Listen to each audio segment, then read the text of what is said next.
오늘 본문은 하나님께서 약속하신 새 시대로서 새 하늘과 새 땅에 관한 창조가 말해지고 있습니다. 새 하늘과 새 땅, 한자로 뭐죠? 신천지입니다.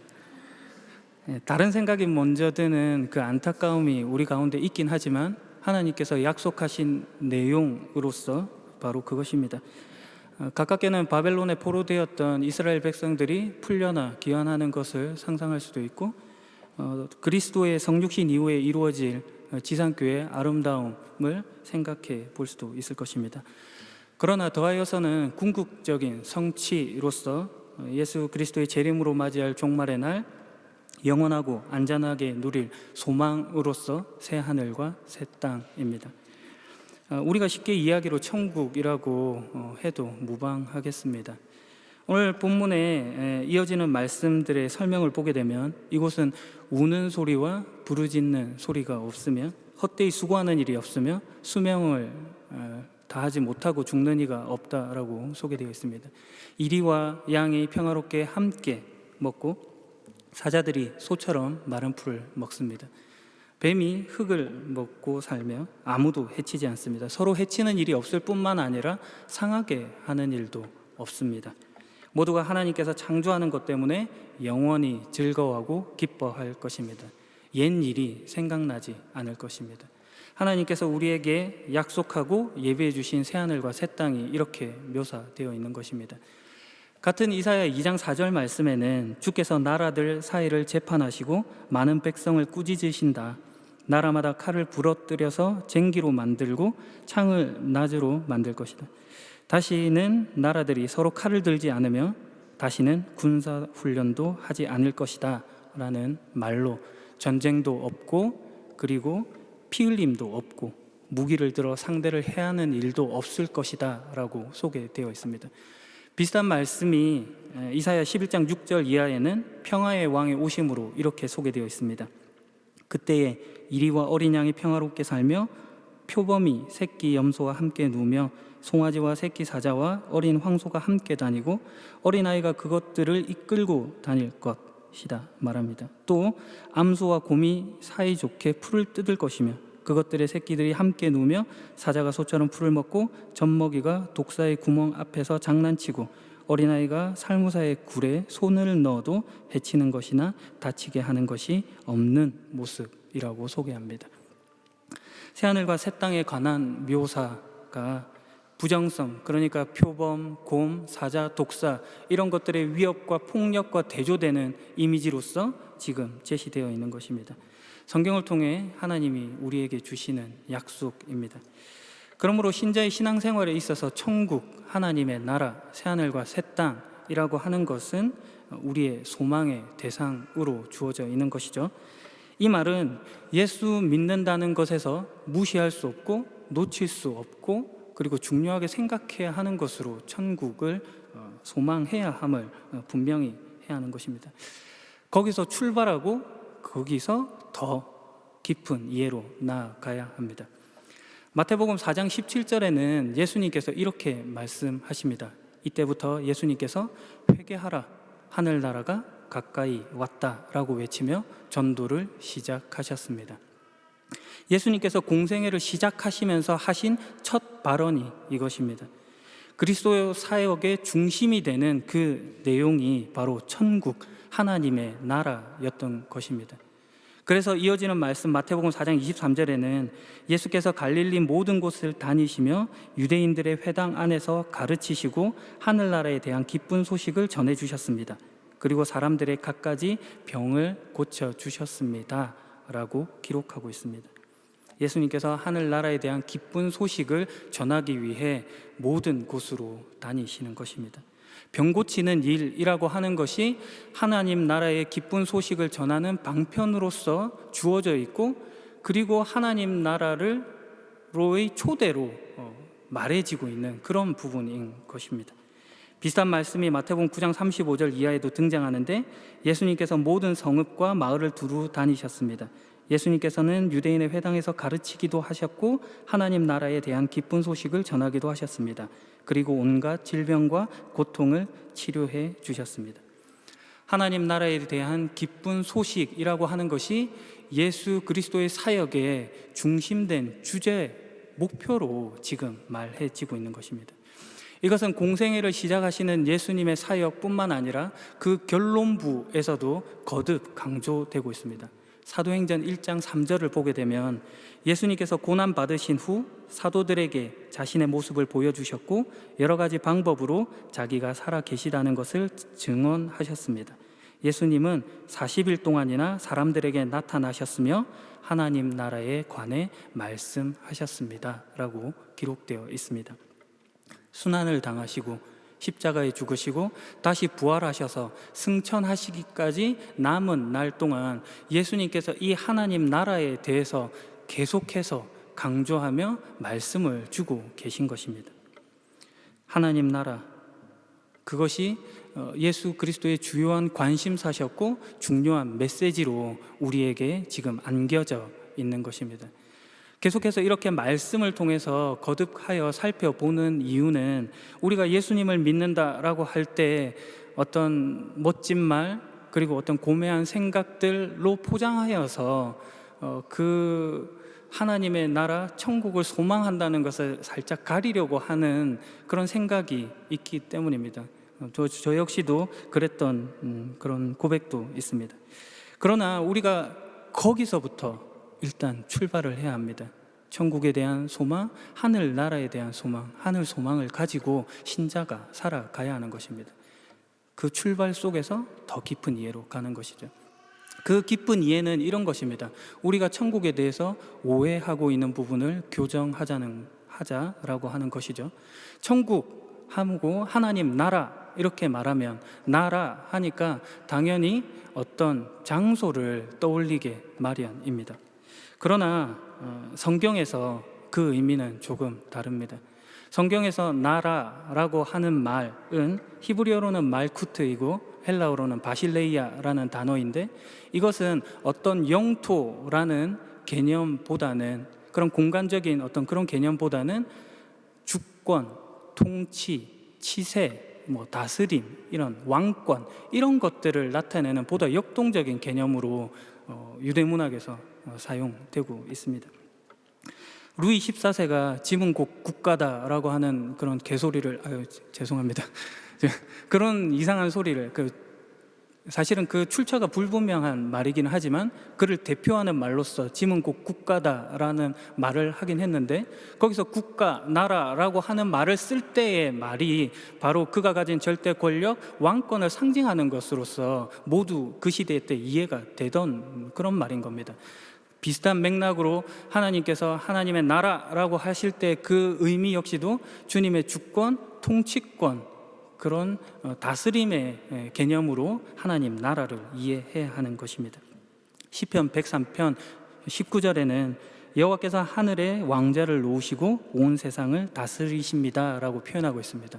여기서 왕좌라고 하는 단어가 동일하게 그 나라라고 하는 단어입니다.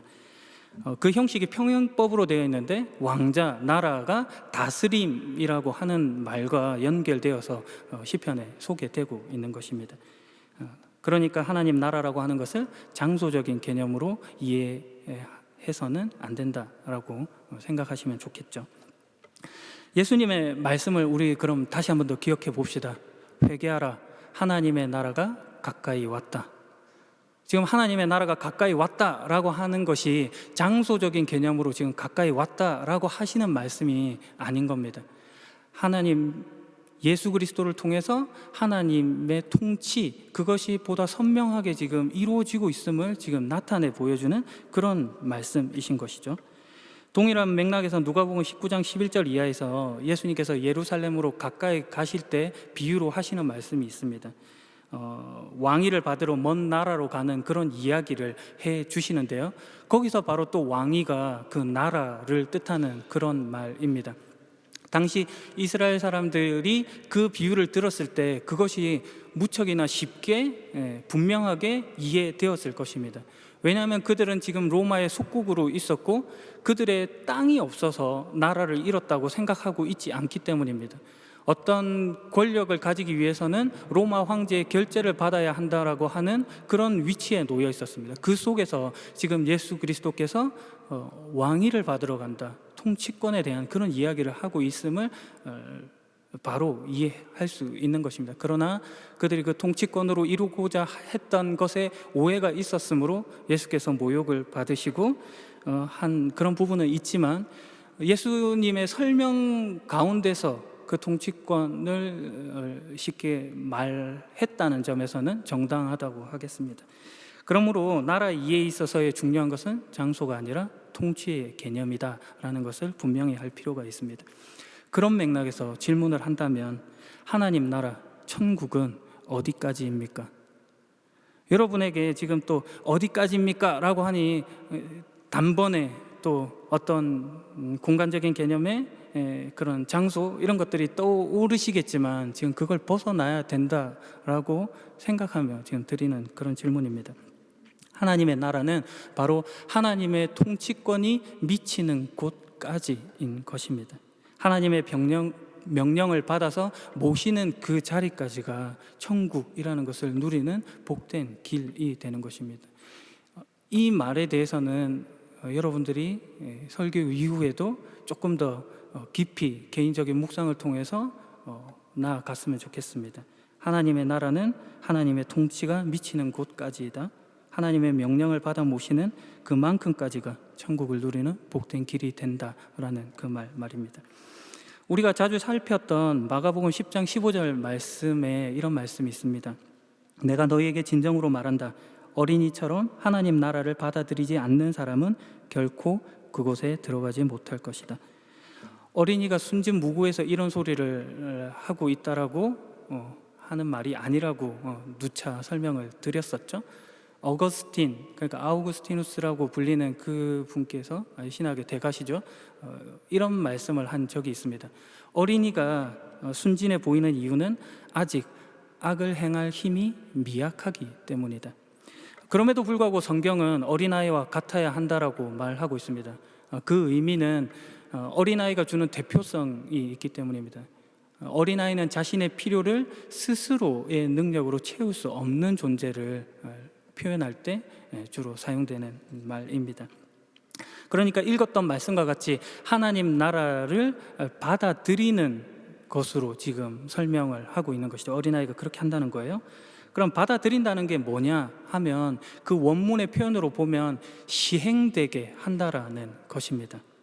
하나님 나라가 우리에게 통치권으로 임하는데 그것이 시행되도록 하는 것, 그것이 지금 말해지고 있는 것입니다. 내가 주도권을 쥐고 천국을 만들어내는 것이 아니라 하나님께서 만드시고자 하시는 그 천국, 그 통치권이 임하심 가운데 나를 온전히 내어 맡기는 것을 지금 하나님 나라에 대한 설명으로 주고 계신 것입니다. 내가 믿기 편한 방식으로 천국은 오지 않습니다. 이것이 우리가 해나가야 할 싸움입니다. 로마서에 반대되는 말이 설명으로 자기의라고 하는 단어가 주어져 있는 것이죠. 그러나 마태복음 6장 33절에는 이렇게 표현되어 있습니다. 먼저 아버지의 나라와 아버지의 의를 구하여라. 여기서 아버지의 나라라고 할 때 그것이 바로 통치권입니다. 아버지 하나님의 통치권을 구하는 것입니다. 의라고 하는 단어는 나라라고 하는 뜻의 같은 말인데 다른 표현으로 지금 쓰고 있는 것입니다. 그러니까 하나님의 나라와 하나님의 의를 구한다는 것은 하나님의 통치권을 구한다, 하나님께서 하라고 하는 것을 하는 것이고 하나님께서 하지 말라고 하는 것을 안 하는 것, 그것을 구하는 것으로 지금 하나님 나라가 말해지고 있는 것입니다. 하나님을 구세주로 믿는 것과 더불어 하나님을 주인으로 모셔야 합니다. 지금까지 내용들을 정리해 보십시다. 천국, 하나님 나라에 관한 모습 말입니다. 먼저는 하나님 나라가 예수 그리스도의 그분의 사역의 중심된 주제였고 목표였다라는 것이 분명해야 한다고 했습니다. 거기서 출발합니다. 그리고 하나님 나라는 장소의 개념이라기보다는 그분의 통치권, 주권의 개념이다라고 설명했습니다. 그리고 하나님 나라, 천국이 어디까지냐는 하나님의 통치 미치는 곳까지라고 했습니다. 그러므로 우리가 그 통치권에 우리 자신을 내어 맡기고 하나님을 주인으로 모셔드리자라는 것으로 정리해 볼 수 있겠습니다. 그러나 더 있습니다. 정리한다면 설교를 듣는 중에 묘하게 섞여 있는 내용을 발견하셨는지 모르겠습니다. 그것은 하나님의 나라, 천국, 새하늘과 새 땅이라고 하는 것이 장차 우리에게 주어지고 나타날 그 영광스러운 모습으로 미래성을 보여주고 있지만, 그러나 예수 그리스도 그분께서 우리 가운데 오시고 임하심으로 인해서 현재성으로 하나님 나라가 말해지고 있다는 것입니다. 좀 더 구체적이고 직접적인 성경 말씀을 찾아보면 이렇습니다. 마태복음 12장 28절에 내가 만약 하나님의 영으로 귀신을 내쫓는다면 하나님의 나라가 이미 너희에게 온 것이다. 사람들이 귀신 들려보지 못하고 말 못하는 자를 예수님께 데리고 왔을 때 예수님께서 그를 고쳐주시며 하신 말씀입니다. 여기에는 지금 두 세력, 그러니까 두 통치권이 충돌하고 있죠. 한 통치권이 승리를 하자 다른 통치권이 소멸되는 그런 겸할 수 없는 모습을 지금 보여주고 있습니다. 하나님의 통치권이 확장됨으로 인해서 귀신이 힘을 잃고 쫓겨나는 것입니다. 그리스도 예수께서 오셔서 이 사실을 선언하십니다. 악에 대한 우주적인 승리, 그리고 예수 그리스도를 통한 하나님 나라의 완성을 지금 선포하고 계신 것입니다. 이것이 순환을 당하시고 십자가에 죽으신 예수님께서 부활을 통해서 구체적으로 보여주신 내용입니다. 예수님의 부활을 통해서 사탄이 앞세우고 싶어 하는 사망 권세를 예수님께서 다시 사심으로 승리를 지금 말씀하고 있는 것이죠. 그의 생각에 중요한 힘이 이뤄지고 있는 것입니다. 베드로전서 5장 8절에 원수 마귀가 배고파서 우는 사자와 같이 으르렁거리면서 삼킬 자를 찾는다, 먹이를 찾고 있다라고 하는 그런 표현이 있습니다. 그런데 그 원수 마귀는 으르렁거릴 곳만 있는 것입니다. 사실 우리에게 손댈 수 없습니다. 하나님이 우리를 지키시고 보호하시고 그 통치 가운데 두셨기 때문입니다. 그런데 우리가 그저 그냥 질의 겁을 먹고 그 권세에 굴복하려고 하는 것밖에 없는 것이죠. 우리가 어느 통치권에 속해 있는 자인지를 분명히 기억해야 할 필요가 있는 것입니다. 하나님 나라의 권세와 능력을 맛본 자들이고 그 맛본 것을 느끼며 살아가는 자다라는 분명한 고백이 있어야 합니다. 외면하지 말아야 합니다. 그런 면에서 하나님의 나라는 확장되고 있고 그 통치권이 나타나고 있음으로 인해 이 땅 가운데 하나님의 나라가 임하였다라고 할 수 있는 것입니다. 그러나 또 분명히 그 절정으로서 하나님의 나라는 도래할 것입니다. 지금은 거울을 보는 것 같이 희미하나 그때는 얼굴과 얼굴을 맞대어 보는 것 같이 선명할 것이고, 지금은 부분적으로 하나 그때는 온전히 알게 될 것입니다. 예수 그리스도께서 재림하실 그때의 그 극치를 맛보게 될 것입니다. 우리가 이 기대, 이 소망, 이 약속을 붙잡고 나아가는 자입니다. 마태복음 13장에 가면 예수님께서 비유를 통해 하나님 나라에 대해서 다양하게 말씀하고 계신 부분이 있는데 그 가운데 겨자씨와 누룩의 비유가 있습니다. 하늘나라는 마치 겨자씨와 같다. 어떤 사람이 겨자씨를 가져다가 자기 밭에 심었다. 이 씨는 다른 어떤 씨보다 작다. 그런데 이것이 완전히 자라면 다른 어떤 풀보다도 더 큰 식물이 된다. 그러면 하늘의 새들이 와서 그 가지에 둥지를 틀 수 있게 된다. 또 예수님께서 말씀을 주시길 하늘나라는 누룩에 빗댈 수 있다. 여자가 누룩을 가져다가 밀가루 3포대에 섞어 넣었더니 반죽이 부풀어 올랐다. 이런 말씀을 주십니다. 하나님 나라의 확장성, 그 신비를 지금 전해주고 계신 것입니다. 감추어져 있는 것 같이 보이는 거죠. 감추어져 있는 것 같이. 그러나 그 속에서 분명히 그 힘을 드러낼 때가 있다는 것을 지금 설명하는 그런 말씀입니다. 밀가루 3포대를 부풀리게 하려면 이스트, 그러니까 그 누룩이 얼마만큼 필요하겠습니까? 매우 적은 양입니다. 그 밀가루 3포대와 그 누룩을 섞어서 보면 거기 안에 감춰져 있다 보다는 어떻게 보면 삼켜져 있는 것 같이 그렇게 보일 뿐일 겁니다. 그러나 그것이 부풀리게 하는 힘이 있는 것입니다. 세상과 교회를 비교해 보면 세상이 더 큰 권세를 가지고 더 큰 힘을 발휘하고 있는 것 같이 보이지만 실상은 우리가 세상을 변화시킬 수 있고 부풀리게 하는 존재로 우리가 지금 서 있는 것입니다. 우리가 그런 부르심 가운데 하나님 나라의 동참자로 세워져 있습니다. 새하늘과 새 땅으로 초대하신 하나님께서 이 사명을 우리에게 주셨습니다. 마지막 이야기로 설교를 마무리하도록 하겠습니다. 본문에서 새하늘과 새 땅을 창조하신다라고 하는 말 속에 창조라는 단어는 창세기 1장 1절에 나타나 있는 태초에 하나님께서 하늘과 땅, 천지를 창조하셨다라고 할 때 그 창조와 동일한 단어입니다. 히브리어로 바라라고 하는 그런 단어입니다. 무에서 유를 창조하실 때 하신 말, 없음에서 있음을 만들어내실 때 하시는 그런 창조라는 단어입니다. 그러므로 우리가 생각해 볼 때 새하늘과 새 땅이라고 하는 것은 지금 우리가 살고 있는 이 현실의 세계, 이 땅을 변화시키고 개축해서 만드는 그런 땅이 아니라 완전히 새로운 세계를 지금 설명해 주고 있는 것입니다. 그러므로 그 세계는 이 세상에서 가졌던 눈물과 슬픔, 아픔, 그런 고통이 없는 완전히 새로운 세계일 것입니다. 하나님께서 그걸 우리에게 예비해 두셨습니다. 새로운 창조가 시작되었습니다. 그러니 오늘 우리가 가지는 그 고난스러움, 그런 것들이 장차 우리에게 주어질 영광과 조금 비교될 수 없음을 고백해야 하고, 지금 우리가 가지는 그 인내, 연단, 그것이 결국은 소망으로 이어짐을 더 깊이 묵상해야 하는 것입니다. 오늘 여러분이 그날을 소망하면서 현재를 더욱 힘있게 나아가시는 복된 여러분이길 예수님의 이름으로 간절히 축원합니다. 기도하겠습니다. 예수 그리스도를 통해 새 하늘과 새 땅을 맛보게 하신 주님, 주님의 통치권에 우리를 온전히 내어 맡깁니다.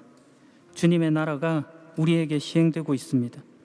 더 선명한 그날을 소망으로 기대하며 오늘을 준비하겠습니다. 주님, 우리를 이끌어 주옵소서. 우리의 주인 되시는 예수 그리스도의 이름으로 기도합니다. 아멘.